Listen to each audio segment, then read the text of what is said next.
aktifnya saya dibatasi oleh kotak-kotak itu. Yang saya cari adalah kebenaran. Dari manapun datangnya, dari siapapun dia, dari orang yang sangat diremehkan sekalipun, dari madhab yang disesatkan sekalipun, sepanjang yang menyesatkan itu masih orang yang belum jaminan pasti benar. Ya, orang kalau tidak jaminan pasti benar menyesatkan orang, bisa jadi yang disesatkan itu tidak sesat. Bisa jadi yang menyesatkan itu justru yang sesat. Bisa jadi benar, bisa jadi tidak gitu loh. Karena kesimpulannya tidak ada jaminan benarnya. Nah, dan saya sering kali mendapatkan hal-hal seperti itu. Pada saat saya belajar Mu'tazilah, saya dikucilkan oleh teman-teman di Asy'ariyah. Pada saat saya belajar tentang Amr baina Amroin, saya dicurigai sudah murtad dari komunitasnya. Biasa seperti itu. Karena mungkin mereka belum merasakan sih keindahan di dalam safari seperti itu. Dan saya nggak mau deh. Saya menyadari bahwa Tuhan Allah memerintahkan saya untuk mencari kebenaran yang sempurna, yang lebih sempurna, yang lebih ideal. Kalau saya hanya dibatasi oleh kotak-kotak itu, apalagi di sana ada bentuk ananiahnya, fanatisme, asobiyah, egoisme komunitas, egoisme madhab, bahkan egoisme agama, itu sangat membatasi gerak saya untuk keluar dari tempurung itu. Ya, tempurung egoisme komunitas, tempurung egoisme agama. Apapun namanya, kalau itu bisa saya pahami benar, saya bisa diyakinkan atas kebenarannya, apapun. Karena Tuhan Allah memerintahkan, taatilah kebenaran. Kebenaran yang mana? Kebenaran yang saya yakini. Ya, keyakinan saya bisa berubah, sangat bisa. Pada saat saya mendapatkan informasi yang lebih update, yang lebih baru, yang lebih sempurna, yang lebih bermutu, dan ternyata keyakinan saya ditumbangkan oleh keyakinan yang baru yang lebih bermutu, saya harus berani pindah kepada keyakinan yang lebih baru. Dari manapun keyakinan itu datangnya. Karena esensi lebih penting ketimbang predikat-predikat. Kebenaran itu lebih penting ketimbang nama-nama kebenaran.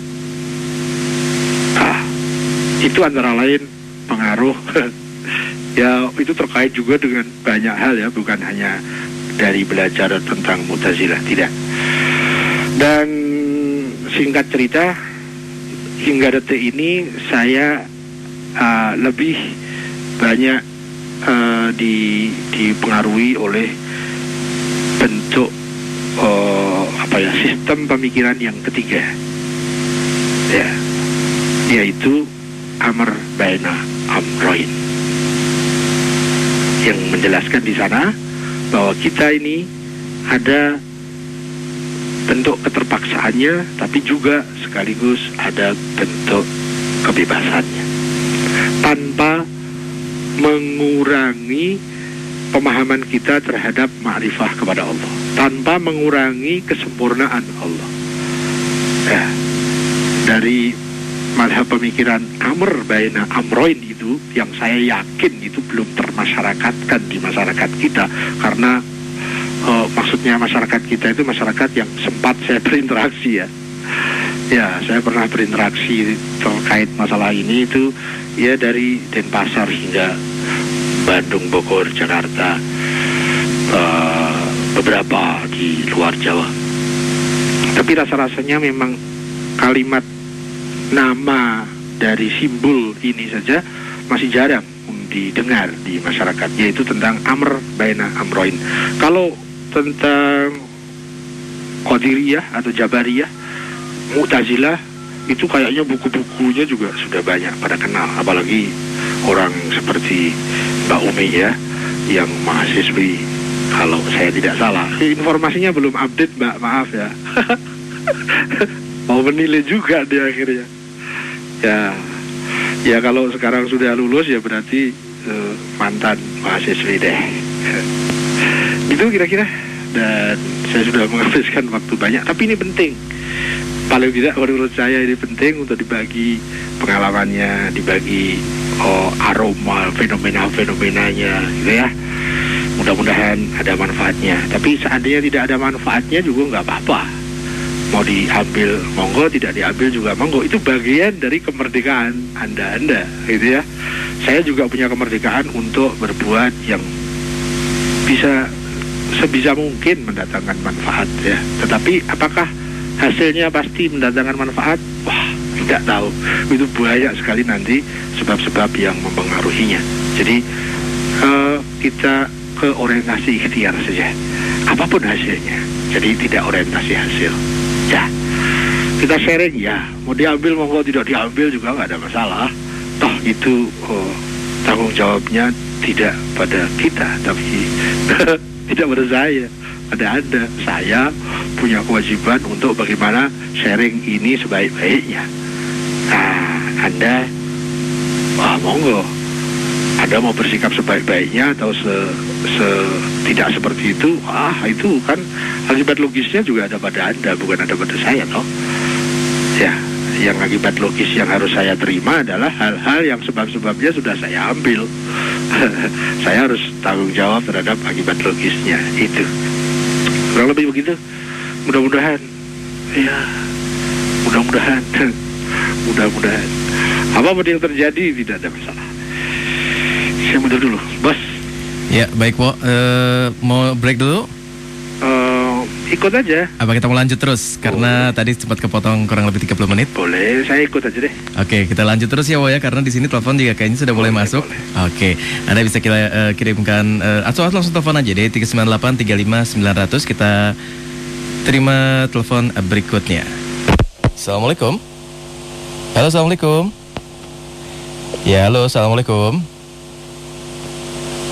Halo, assalamualaikum. Wah, sepertinya terputus nih, Wo. Ya, sekali lagi teleponnya di 398 35 905. Dan untuk SMS mudah-mudahan kita masih cukup waktu ya, Wo ya. Yuk. Ya, dan tadi sempat si Wo singgung bahwa kita bisa memberikan suatu kebebasan memilih apa yang kita kehendaki ya, Wo ya. Baik, dan sekali lagi ada Letodian di 398 35 905. Kita masih buka, silakan ada telepon kembali. Oke. Assalamualaikum. Waalaikumsalam. Dengan siapa di mana, Mas? Rohmat Setia. Mas Rohmat, bisa dikecilkan radionya? Iya. Oke, Mas Rohmat silakan. Langsung dengan Siwo. Yuk. Mau sharing. Yuk. Apa yang digariskan oleh Allah yang ada di telapak garis tangan dan telapak garis kaki. Saya menjadi takut benar sama kehidupan ini ya. Gitu aja sih. Terus terima kasih. dipertanyakan apanya Yang ya? dipertanyakan apa, Mas Rohman? Yang dipertanyakan?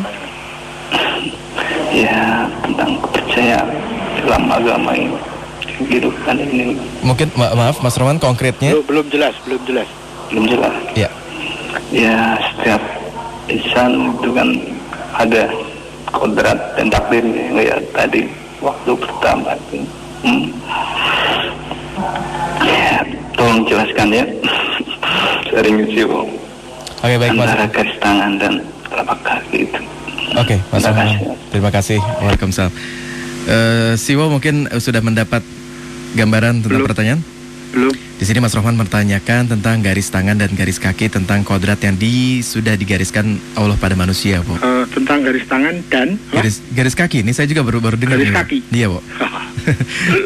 Monggo, Bu. Saya juga baru dengar, mudah-mudahan menjadi satu wacana yang baru untuk kita semua. Terima kasih Mas Rahmat. Sebelumnya saya mohon maaf karena saya kurang mampu untuk menangkap apa maksud penjenengan. Jadi saya ikut sekedar apa yang bisa saya pahami aja ya.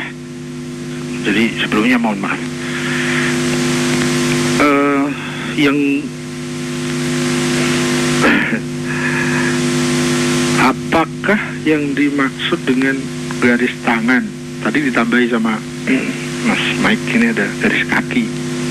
Saya pikir betul. garis nasib tadi itu sayup-sayup dengar gitu. Saya juga jangan salah karena tadi suaranya memang agak-agak Nah, kurang. iya, garis nasib apa garis kaki? Masuk garis Saya juga kaki. ada garis kaki, ada garis tangan, Bo. Monggo, Bo, silakan, Bo. Ya.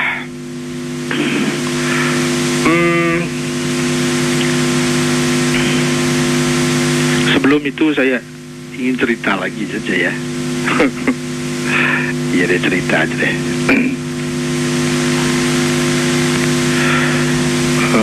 Saya pernah mengalami banyak stres ya. Maksudnya bukan stresnya ala bahasa sosial, bukan. Stres dalam rangka perjalanan kepribadian ya. Perjalanan keyakinan, perjalanan pencarian ya. Jadi ada ketegangan itu yang saya maksud stres ya. Bukan stres dalam bahasa masyarakat itu, bukan. Dan saya sering mengalami itu. Mungkin hal tersebut juga bisa jadi itu terjadi pada Mas Rahmat gitu. Tapi stres yang seperti itu saya menangkap banyak sekali keindahannya. Jadi kadang-kadang kita ini tegang, kadang bingung, kadang ragu, kadang campur aduk, bolak-balik gitu ya. Ini gimana sih? Kok begini sih? Dan beberapa kali saya pernah mengalami harus kembali ke nol gitu ya. Harus kembali ke nol. Aduh. Jadi selama ini yang saya bangun, pemikiran, pemahaman, keyakinan, harus saya nolkan kembali. Saya harus mulai lagi merangkak lagi dari bawah. Misalnya seperti itu. Beberapa kali itu saya alami ya. Di awal-awal cukup berat. Pada saat setelah saya menyatakan diri masuk Islam itu berat. Lebih berat dibandingkan pada saat saya harus memilih agama mana. Karena saya punya latar belakang dimasukkan menjadi Muslim. Tapi bukan saya dengan sengaja, dengan agak istilahnya lebih profesional untuk masuk sendiri, tidak. Saya menjadi Muslim karena dimasukkan oleh orang tua, lingkungan, masyarakat, sekolah, teman, dan lain-lain.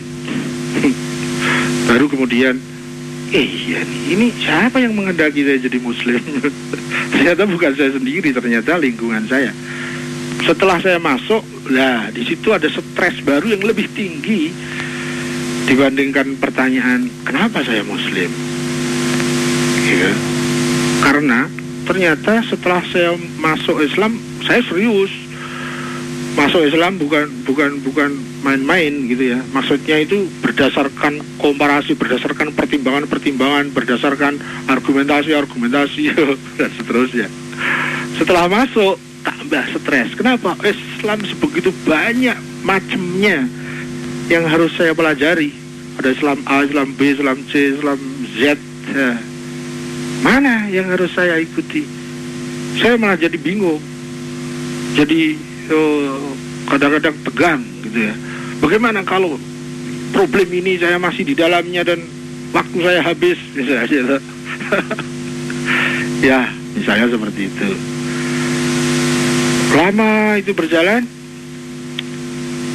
sampai kepada sebuah status tertentu yang saya mendapatkan sebuah formula sehingga itu bisa lebih menenteramkan diri saya di dalam meneruskan perjalanan itu. Kaidah itu berbunyi begini. Setiap saat saya harus selalu yakin sekaligus dalam keraguan. Saya tidak bisa ragu terus, tidak bisa. Saya harus selalu punya keyakinan, tetapi bersamaan itu juga saya harus punya keraguan.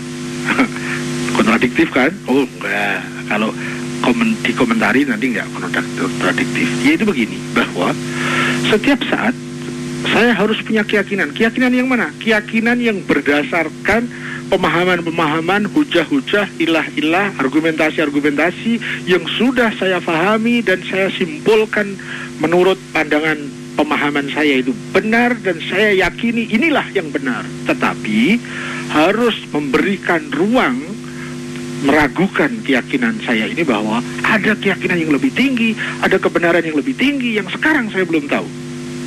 Tetapi kewajiban saya detik ini adalah tunduk taat di bawah kebenaran dan keyakinan yang saya pada saat itu punyai. Nah, nanti banyak juga kanan kirinya itu pertanyaan-pertanyaannya gitu ya. Kalau ternyata yang saya anggap benar ini ternyata masih salah gimana? Kalau ternyata yang saya yakini benar ini justru sesat gimana? Misalnya, ya kemudian ada proses sampai akhirnya bisa mendapatkan sebuah kesimpulan bahwa kesalahan orang belajar yang tidak disengaja salah itu pada esensinya adalah baik. Nah, nanti ada istilah jahil itu yang ada jahil yang disengaja, ada jahil yang tidak disengaja, ada sesat yang disengaja, ada sesat yang tidak disengaja.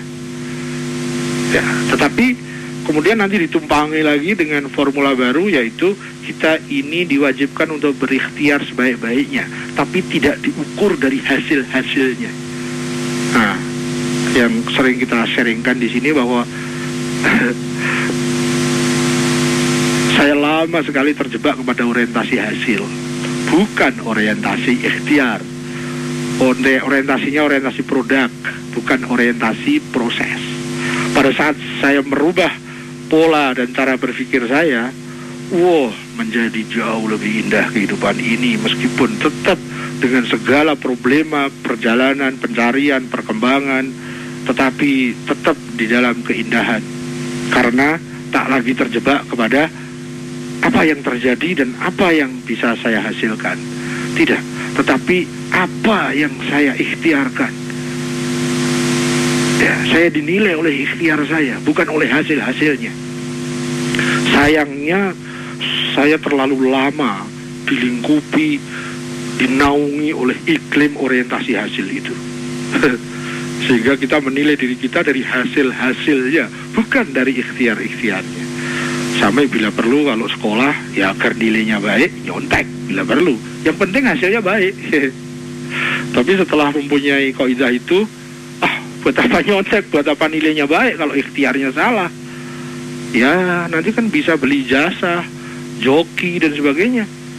Ya, bila perlu PR-PR anak-anak kita itu kita kerjakan semua biar anak kita nilainya baik. Ya, tapi menyalahi proses. Ya begitulah. Nah, saya bisa lebih enjoy, saya bisa lebih tentram, saya bisa lebih tenang. Itu setelah pola pikir saya rubah dari orientasi hasil menjadi orientasi ikhtiar. Pada saat kita berikhtiar, tetapi dalam ikhtiar itu ada bentuk kesalahan, bahkan apabila ada bentuk kesesatan di situ, tetapi kita tidak tahu, kita tidak pernah menyengaja untuk ke situ. Saya berani memutuskan untuk diri saya bahwa kesalahan di dalam ikhtiar yang tidak disengaja itu baik, karena itu adalah proses. Kalau di dalam istilah motivasi itu ada, kita jangan takut gagal. Tidak ada lagi itu dalam diri saya. Saya tidak pernah gagal. Dinilai gagal pada saat kita orientasi hasil. Setelah saya rubah, sepanjang saya serius dalam ikhtiar, tidak ada nilai kegagalan sama sekali. Tidak ada itu kegagalan. Kegagalan itu adanya di proses, bukan di produk, bukan di hasil. Kegagalan itu di ikhtiar, bukan di kejadian-kejadian. Apa kewajiban saya untuk berproses dengan baik? Taatilah kebenaran yang dipahami sekarang. Kalau ternyata yang ditaati kebenarannya itu ternyata salah, itu di luar kemampuan saya. Dan tidak mungkin dalam posisi itu saya akan disanksi oleh Allah yang Maha Bijak. Anak saya saja belajar matematika salah itu, tapi dia cara belajarnya baik, disiplin belajarnya baik, ikhtiar belajarnya baik, tapi masih salah Tidak bisa kemudian kita kita marahi. Tidak boleh. Dia itu butuhnya bukan butuh marah, butuh bimbingan, bukan malah didenda atau dimarahi atau disangsi. Jadi ada orang yang salah itu perlu disangsi, ada yang orang salah perlu dibimbing. Beda. Kita membedakannya dari mana? Dari proses ikhtiarnya. Kalau kesalahan itu ada unsur kesengajaan, itu butuh sanksi. Kalau kesalahannya itu karena di luar kemampuan diri kita, tidak ada unsur kesengajaan, itu butuh bimbingan, bukan butuh sanksi. Tapi kalau kita hanya sekedar orientasi hasil, oh dia salah, aduh, kasihan deh. Nah, misalnya seperti itu. Sampai kemudian ada sebuah formula baru lagi setelah itu, bahwa siapapun orang yang mencari kebenaran, memproses dirinya lebih sempurna, lebih baik lagi, mustahil Allah tidak membantu, mustahil Tuhan tidak membantu dengan faktor-faktor yang kita tidak tahu. Karena yang memerintahkan kita untuk semakin menyempurnakan diri itu adalah perintah Allah. Kalau kita melaksanakan perintah Allah itu, jangan khawatir kita tersesat. Tidak mungkin. Sehingga saya punya kaidah yang kemudian bahwa orang yang mencari kebenaran dengan tulus, ya, bukan karena egoisme, prestise dan sebagainya. Dia tulus karena dia ingin menghamba kepada Tuhan sebagai sumber kebenaran. Dia mencari kebenaran itu, mustahil orang itu tersesat. Kalau orang seperti itu tersesat, Tuhan turun. Tuhan berarti tidak berfungsi sebagai Tuhan. Sampai seperti itu. Ya, dalam itu formula-formula itu kemudian menjadi obat bagi perjalanan saya, bisa lebih tentram, bisa lebih enjoy, bisa lebih kalem, bisa lebih cool, gitu. Apapun yang terjadi. Ya, kurang lebih seperti itu. Saya mohon maaf kalau saya salah menangkap kesan terhadap Mas Rahmat. Saya men-sharingkan pengalaman karena saya menangkap kesan tertentu pada diri Mas Rahmat. Tapi saya bisa salah tangkap, logis ya. Ya dimaklumi aja deh. Itu kira-kira Mas. Dan masalah garis tangan, itu istilah-istilah itu kita harus hati-hati. Garis tangan itu bisa difahami benar, bisa difahami salah. Kalau kita memahami, menurut saya, kemudian terkait di situ ada takdir yang definite, kita posisikan pada takdir definite, kemudian pada takdir yang non-definite, kita posisikan sebagai takdir non-definite. Di situ kita mempunyai hukum keterpaksaan dan kebebasan kita, dan kita hanya bertanggung jawab terhadap saham-saham sebab yang kita bikin. Kita tidak pernah menanggung beban saham orang lain. Ya, maka ya problem perjalanan ini akan tetap ada, tetapi kita akan selalu bisa lebih indah bahasanya, bisa lebih enjoy, lebih cool dan itu akan sangat-sangat berpengaruh terhadap mutu kewaspadaan niat kita dan mutu bahasa teknisnya, mutu keikhlasan kita. Itu sangat membantu. Ya, kurang lebih itu yang bisa saya sumbangkan khususnya buat Mas Rahmat. Stres yang indah, ada keraguan yang berkah, ada kebingungan yang mempesona. Itulah proses menuju kesejatian diri. Saya kembali ke bos Mike. Baik, Wo, terima kasih dan mudah-mudahan tadi Mas Rahmat juga cukup cukup lebih keras bisa. Dong. Ya, cukup bisa mencerna dengan apa yang sudah dijelaskan oleh si Wo, karena pertanyaan juga tadi masih agak-agak samar ya, Wo ya. Dan Wo, gak kerasa tinggal 10 menit lagi nih, Wo. Kita mau lanjut membaca SMS atau mau terima telepon berikutnya saja? Iya, saya ikut aja. Ikut aja, kita terima telepon aja nih, Wo ya, karena tadi telepon antriannya cukup panjang ini. Oke. Assalamualaikum. Waalaikumsalam. Dengan siapa di mana, Mas? Saya dengan Mini. Bisa dikecilkan radionya di belakang, Mas? Sebentar. Oke. Yuk lanjut, Mas Ya. Eko Taman Mini. Mas Eko. Assalamualaikum Siwa. Waalaikumsalam warahmatullahi. Mau nanya, mau sharingnya Siwa mengenai tafakur, tafakur, terus tadabbur, Yuk. yang terakhir tadabur. Ya. Nah, bagaimana merangkai atau koneksitas ketiganya atau perangkaiannya Siwo. Mohon sharingnya Siwo. Terima kasih Siwo. Assalamualaikum. Waalaikumsalam warahmatullahi wabarakatuh. Mas Eko Taman Mini sudah cukup, Wo, tadi, Wo? Ya, bisa. Oke, monggo, Wo, silakan. Atau Mas Mike mau coba dulu merangkai kata?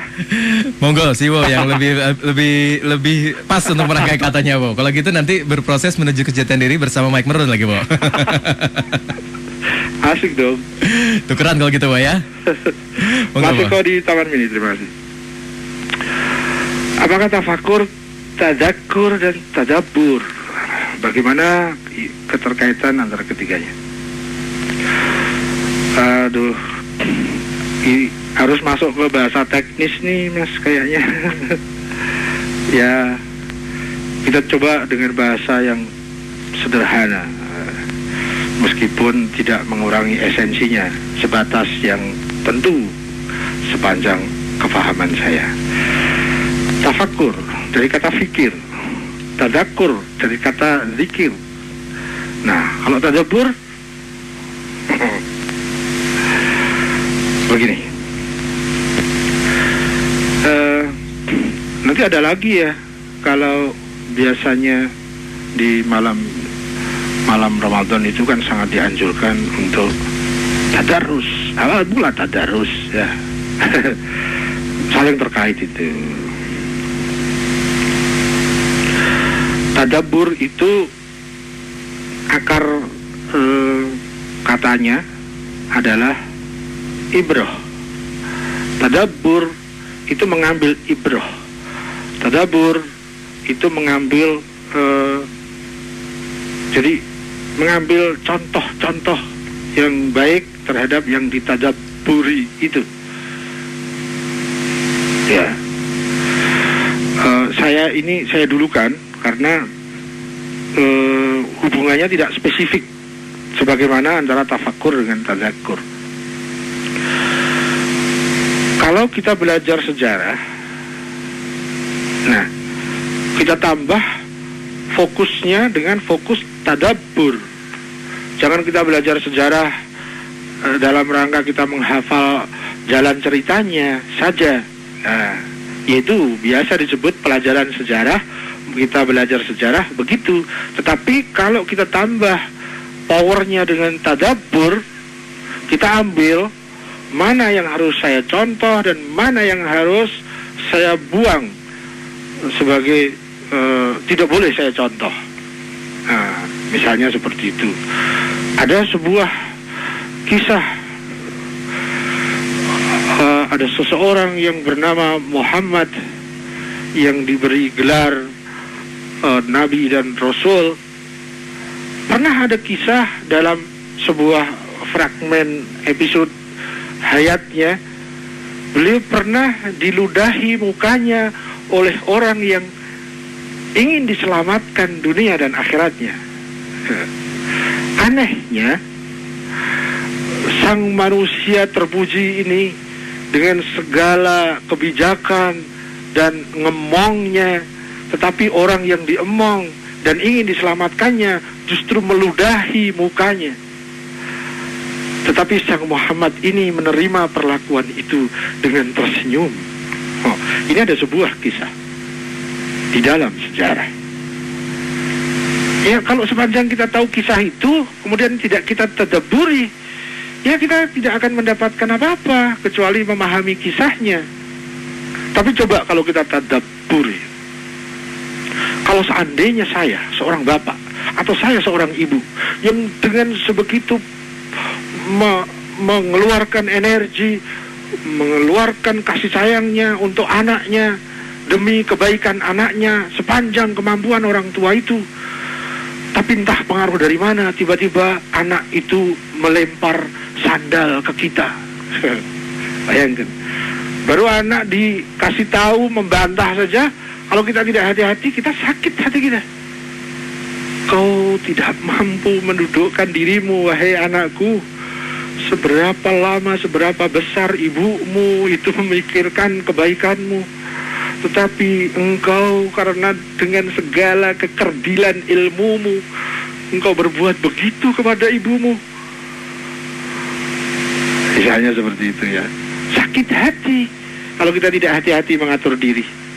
Itu baru kita kasih nasihat, dia nggak gubris nasihat kita. Kita sudah sakit hati. Apalagi pas kita mencurahkan kasih sayang kepadanya, kita berikan apa yang bisa membuat dia menjadi orang yang benar, orang yang baik. Tiba-tiba dia malah melempar sandal ke kita. Orang tua mana yang mampu menahan emosinya, misalnya begitu. Tapi orang yang sadar terhadap diri, dia akan lebih bisa untuk mensikapi.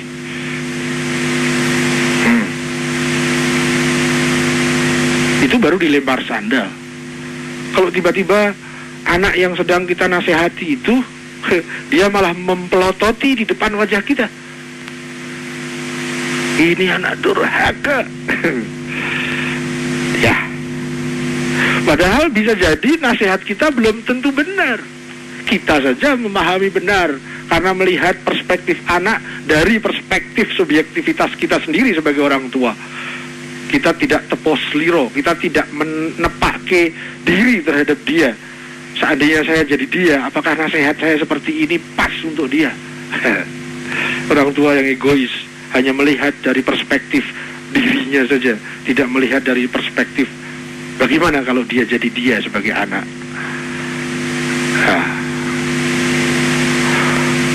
Bagaimana kalau kita sudah berlaku bijak, penuh dengan bagaimana memanage agar saya selalu mencurahkan kasih sayang demi anak-anak.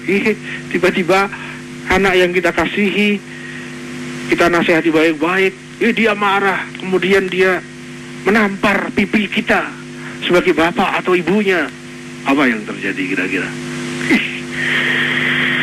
Coba kau dulu tidak tahu apa ini. Saya tahu kau begitu waktu bayi, kau sudah tak bikin mati. Enggak, itu contoh jelek ya. Tapi kalau orang emosinya di-loss, bahaya, bisa seperti itu. Dan seterusnya. Tapi aneh ini, dalam cerita ini ada manusia yang luar biasa, derajat tinggi kepribadiannya, begitu concernnya terhadap bagaimana orang lain itu bisa selamat. Selamat yang esensi, bukan sekedar selamat ekonomi dan selamat sosialnya, tapi selamat jiwa dirinya, dunia dan akhiratnya. Tiba-tiba dia meludahi wajahnya. Tapi kok bisa ya? Kok dia malah tersenyum yang diludahi? Ini tenaga apa? Ini kekuatan apa? Ini kepribadian apa bisa seperti ini? Ini orang apa sih? Dia sudah mencurahkan segalanya demi perbaikan dia. Dia malah meludahi muka.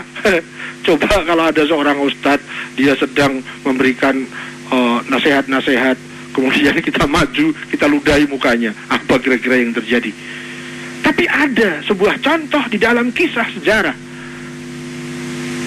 Seorang Muhammad Rasulullah diludahi mukanya tapi tersenyum. Kok bisa? Ini kekuatan apa? Kalau kita tadabbur ke situ, kita akan bisa mendapatkan sesuatu yang luar biasa, sangat dahsyat. Ini power yang luar biasa dahsyatnya, sehingga rata-rata manusia tidak akan mungkin punya power seperti itu. Dia diludahi mukanya oleh orang yang ingin diselamatkannya, tapi dia masih bisa tersenyum. Ini kekuatan apa ini? Ini lebih dari Superman, lebih dari Robin Hood, lebih dari apa ya?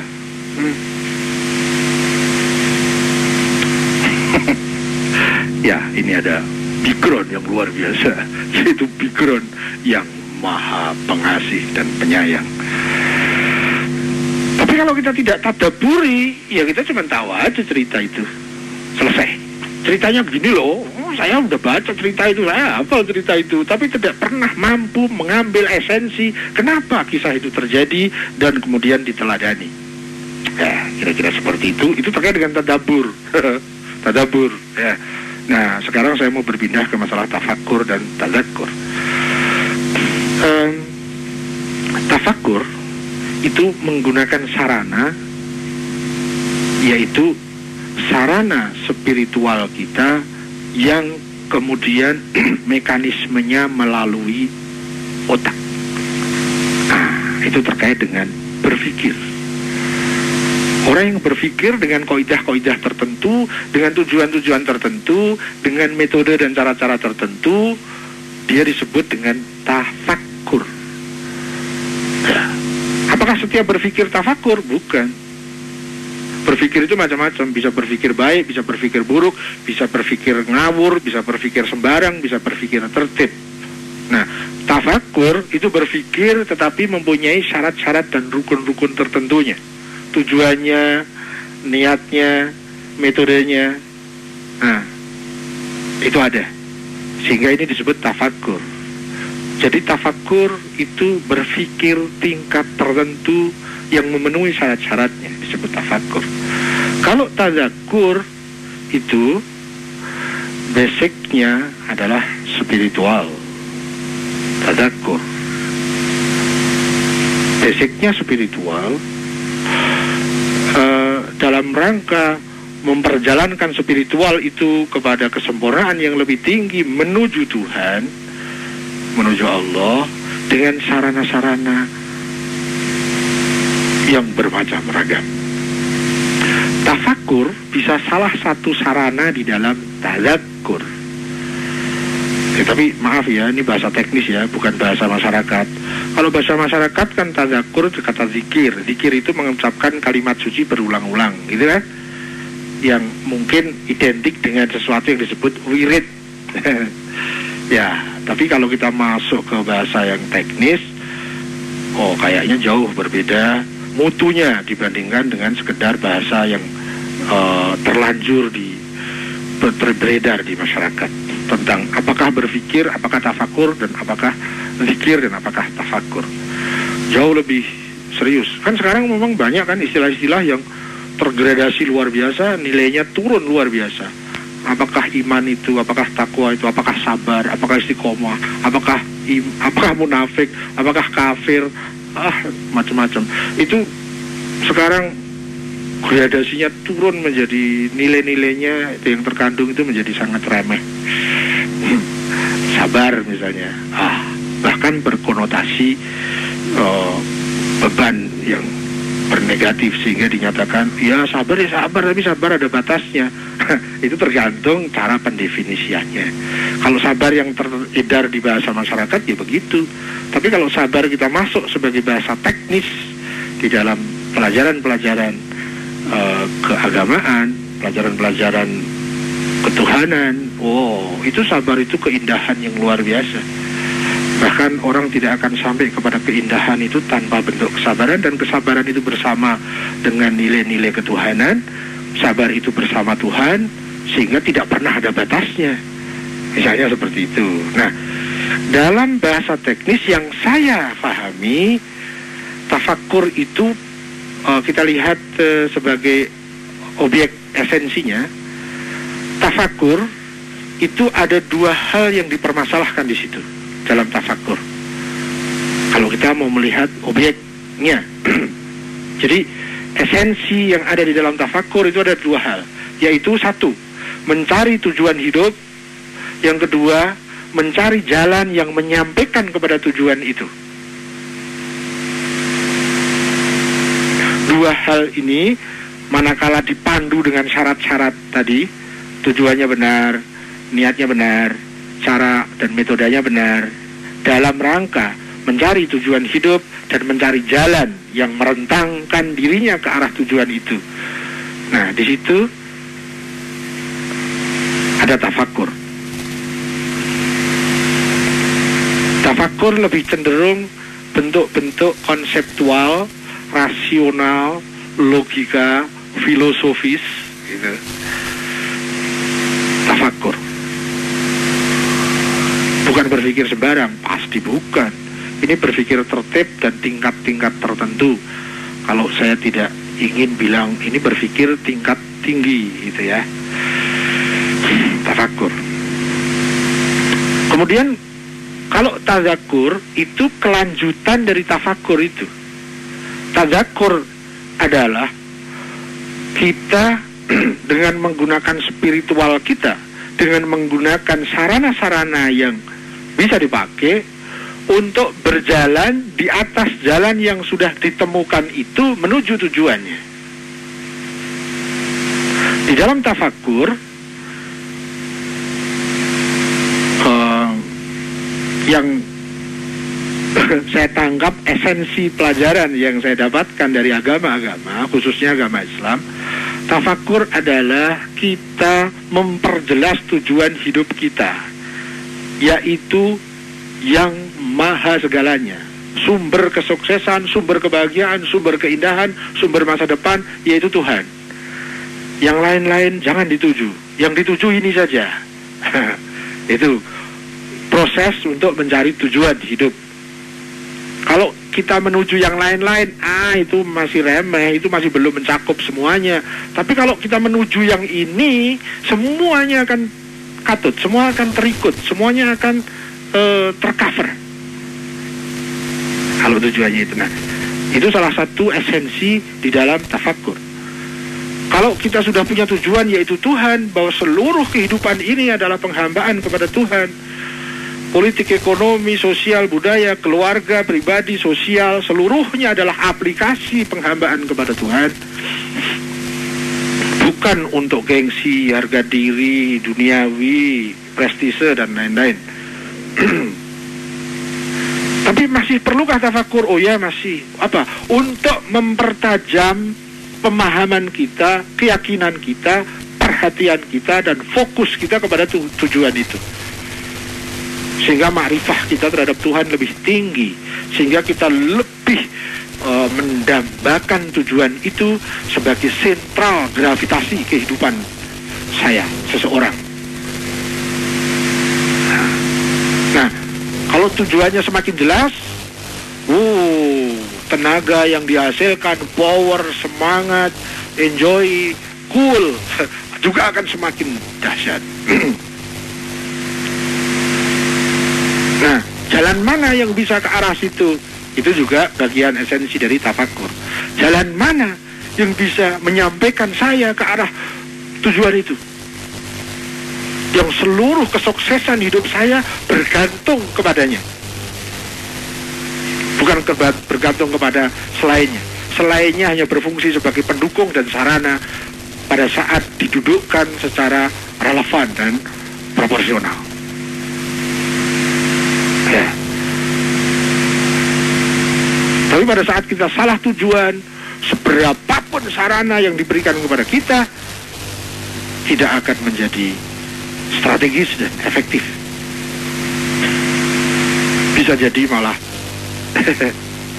kontraproduktif, ya, dan inproporsional. Ya, begitulah kira-kira esensi tafakur itu, lebih mempertajam fokus terhadap tujuan hidup kita. Kalau belum punya, ya berarti mencarinya. Kemudian setelah tujuannya punya, apalagi lebih jelas, kemudian kita mencari jalan mana ke arah itu. Jadi lebih konseptual. Kalau tazakur itu sudah praktis, praktek perjalanan spiritual, perjalanan kepribadian, perjalanan hidup seseorang. Seseorang yang berjalan menuju tujuan yang sudah ditetapkan dan berjalan di atas jalan yang sudah dia rentangkan, dia mulai melangkah. Nah, langkah pertama, langkah kedua, langkah ketiga, langkah keempat. Apakah ini harus bentuknya itu semacam meditasi atau tarekat? Enggak. Sepanjang yang saya tahu, setiap kejadian sehari-hari itu bisa dijadikan sarana tadzakur. Tadzakur pada saat kita dalam keluarga, tadzakur pada saat kita sedang bekerja, tadzakur pada saat kita sedang masak, tadzakur pada saat kita sedang berteman, bersaudara, tadzakur pada saat kita sedang tafakur, tadzakur dalam politik, ekonomi, sosial, budaya, hankam, dan seterusnya. Semua bisa menjadi sarana untuk tazakkur, tetapi intinya semuanya itu sarana untuk menjalankan spiritual kepribadian seseorang untuk berjalan menuju Tuhan di atas jalan yang sudah ditentukan sebelumnya, menuju tujuan yang sudah dia tetapkan sebelumnya di dalam proses tafakkur. Tafakur juga bisa dengan wirid, tazakkur juga bisa dengan wirid, tazakkur juga bisa dengan dengan segala kegiatan kita yang memenuhi syarat untuk itu, yang disebut dengan beribadah 24 jam sehari. Semua bisa bernilai tazakkur. Ya. Aduh. Tazakkur itu bisa dalam posisi duduk, berdiri maupun berbaring. Orang yang dia masuk ke proses tafakur kemudian tazakkur, maka seluruhnya akan menjadi indah. Dia akan mengatakan, Tuhan, ya Allah, luar biasa, dahsyat, spektakuler, kayak tukul ya. Ya,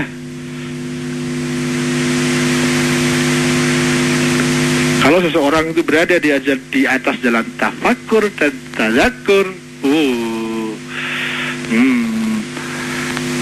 akan terjadi sesuatu yang tak pernah dibayangkan.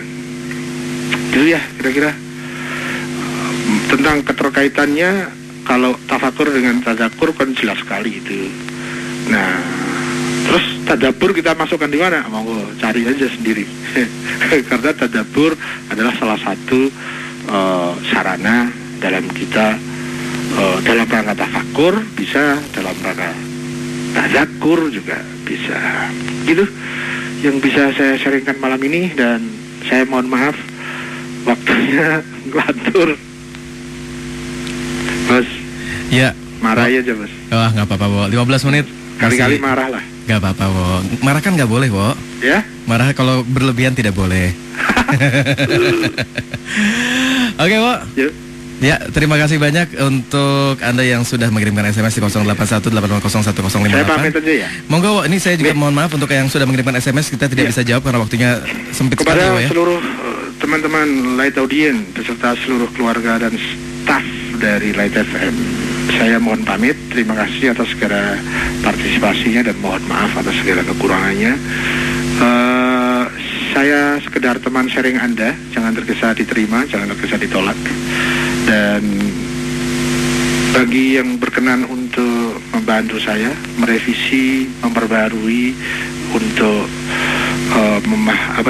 memperbaiki diri saya dan ilmu saya kepada yang lebih baik, lebih bermutu, monggo saya persilahkan melalui HP FM. Dan tak lebih tak kurang, wala haula wala quwata illa billahil aliyyil azim. Mohon pamit. Assalamualaikum warahmatullahi wabarakatuh. Waalaikumsalam warahmatullahi wabarakatuh. Siwa Agus Hidayat berproses menuju kesejahteraan diri hari ini Kamis 11 Maret 2010. Terima kasih. Dan sekali lagi terima kasih untuk Anda yang sudah telepon kemari, yang sudah mengirimkan SMS 081880801058. Kembali kita tidak bisa membacakan semua SMS-nya, tapi kita berusaha untuk menampung semua pertanyaannya. Insya Allah minggu depan Anda bisa kirimkan lagi, dan insya Allah berproses menuju kesejahteraan diri akan kembali bersama dengan Anda. Dan tentunya saya Mike Maroon masih akan terus menemani Anda malam hari ini hingga tuntas jam 12 malam nanti.